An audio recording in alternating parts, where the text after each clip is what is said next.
পৃথিবীতে এক নাম্বার মূল্যবান জিনিস হলো বান্দার জন্য সবচেয়ে বড় সম্পদ এই কোরআনুল কারীম। ও আল্লাহর গোলাম, আল্লাহ রাব্বুল আলামিন পাক কালাম আমার আপনার জন্য কেমন ভাবে অনিবার্য করলো, এই কোরআনুল কারীম আমার আপনার জন্য কেমন শিক্ষণীয়। আজ আল্লাহ রাব্বুল আলামিনের নবী মসজিদে নববীতে বয়ান দিচ্ছিলেন আসহাবে কেরাম তাদের সামনে নিয়ে। আল্লাহ নবী 300 থেকে 350 বার মসজিদে নববীতে খুতবা দিয়েছেন। এই খুতবার মধ্যে 3 দিন মাত্র খুতবা দিয়েছেন আবেগময়। যে খুতবার মধ্যে রাসূলের চোখ থেকে শুধু পানি বের হয়েছে, এই পানি নির্গত হয়েছিল আল্লাহ নবী মুহাম্মদ সাল্লাল্লাহু আলাইহি ওয়াসাল্লাম মিম্বরের উপরে আগে উঠে বলছিলেন ফাল ইয়াদাকু কালিলা ওয়াল ইয়াবকু কাসীরা।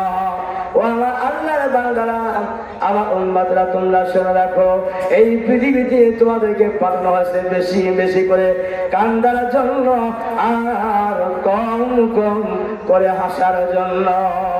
কিন্তু পৃথিবীর এই মানুষগুলো বন্ধু দেখি বেশি বেশি করে হাসে না, বেশি বেশি করে কাঁদে। কোনটা বেশি করে? বেশি বেশি করে হাসে।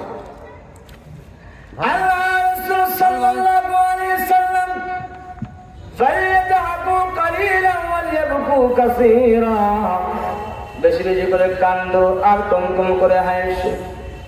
আল্লাহ নবী মুহাম্মদ সাল্লাল্লাহু আলাইহি সাল্লাম আয়াতের ঘোষণার মধ্যে বলেছেন হুব্বুদ দুনিয়া রাসু কুল্লু খাতিয়া।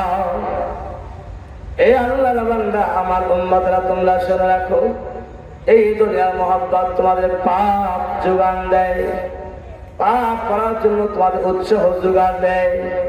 এই পৃথিবীতে যত মহব্বত করবে, যত ভালোবাসা এই পৃথিবীর সাথে করবা, তত আল্লাহ পাকের পক্ষ থেকে আল্লাহ পাকের বিপক্ষে তোমার অবস্থান চলে আসবে। বলুন তো দেখি, দুনিয়ার মহব্বতের কথা যে বললেন কেন, কি কারণে? একটু বুঝে একটু চিন্তা করে দেন। দুনিয়ার মহব্বতের কথা বললেন, এটা কেন, কি কারণে বললো? বলুন তো দেখি, আপনার যখন টাকা হলো, পয়সা হলো, এই টাকা পয়সা হওয়ার পর আপনি একটা মাটির মধ্যে যখন খনন করে বুনিয়াদ কাটলেন 10 তলা বিল্ডিং এর জন্য, 20 তলা বিল্ডিং এর জন্য, 30 তলা বিল্ডিং এর জন্য, এই বিল্ডিংটা গাড়তেছেন, জোরে বলুন, আকাশে গাড়েন না, এই জমিনে গাড়েন? কোন জায়গায় গাড়েন? আকাশের মধ্যে আপনি বুনিয়াদ কাটলেন, আপনি যে মাটির মধ্যে আপনি স্নান করবেন, যে মাটির মধ্যে আপনার কবর খনন করা হবে, আল্লাহ তুমি যখন শীতকালীন পাতা পড়ার মতো তুমি তো অবশ্যই তুমি তো ঝরে যাবে। প্রত্যেক শীতকালীন সময় গাছের এই পাতার গোড়ায় কোনো রস থাকে না, এই পাতাগুলো আস্তে আস্তে ঝরে ঝরে পড়ে যায়, কোন পাতা এমনি শুকে যায় প্রগান্তিত অবস্থায়। এটা 6 মাসের মধ্যে পড়তে পারে, 3 মাসের মধ্যে পড়তে পারে। তোমার হায়াতের জন্য টাইম দিয়েছেন, লিকুল্লি উম্মাতিন আজাল, আল্লাহ পাক তোমার জন্য একটা নির্ধারণ টাইম দিয়েছে। এই টাইমের ব্যাপারে তুমি তো ওকে আল্লাহ তুমি তো জানো না। এই টাইমের মধ্যে আমার কাছে সুম্মা ইলাইনা তুরজাউন, আমার কাছে তোমাদের প্রত্যাবর্তন করতে হবে, আমার কাছে তোমাদেরকে ফিরে আসতে হবে।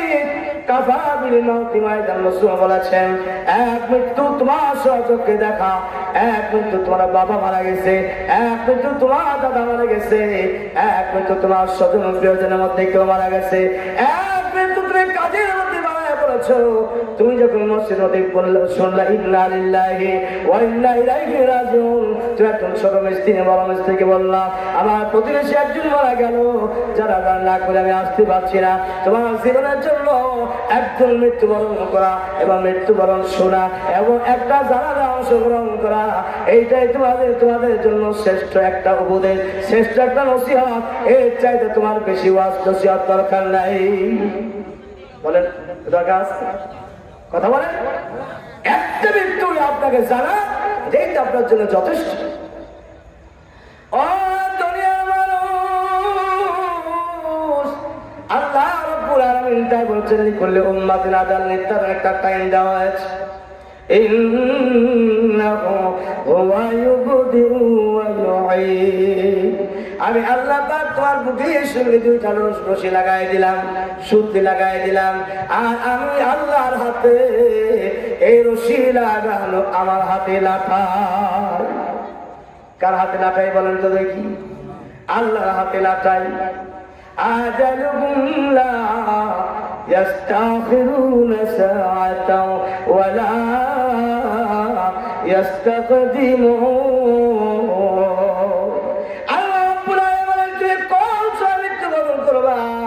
তুমি তো একটু জানো না আমি আল্লাহ পাকের কাছে লাটাই থাকে, আর ফেরেশতা আজরাইল তোমাকে ওই সুতা কেটে দেওয়ার জন্য রেডি হয়ে আছে। একটা সুতি, একটা দুইটা সুতি লাগে, যখন তুমি আকাশের মধ্যে যে উড়ন্ত অবস্থায় ঘোরাফেরা করছো, আর হাতি লাটাই আছে আমি আল্লাহ পাকের কাছে। এই লাটাই যখন এই সুতি আমি যখন কেটে দিব, বলুন তো দেখি ওই আপনার ঘুড়িটা কোন জায়গায় পড়বে এর কোনো নির্ধারণ নাই। আস্তে আস্তে যদি আপনার লাটাই যদি শুরু করে দেয়া, সন্ধ্যাবেলা যখন ওই ঘুড়িটা কাছে চলে আসে, 10 হাত আর 20 হাত আগায় যখন চলে আসে, কাছে চলে আসে, একটা ঘুড়ির স্বভাব আছে দেখবেন, ওই আস্তে আস্তে লাগানো যখন পেছানো শুরু করে দিয়া, ওই ঘুড়িটা স্বাভাবিকভাবে হাতে ধরা যায় না, ওই ঘুড়িটা 10 হাত আর 15 হাত থাকে গালি দিয়া মাটির মধ্যে বিঁধে যায়, কিন্তু তারপরেও সহজে ওই ঘুড়িটা মালিকের হাতে ধরা দিতে চায় না।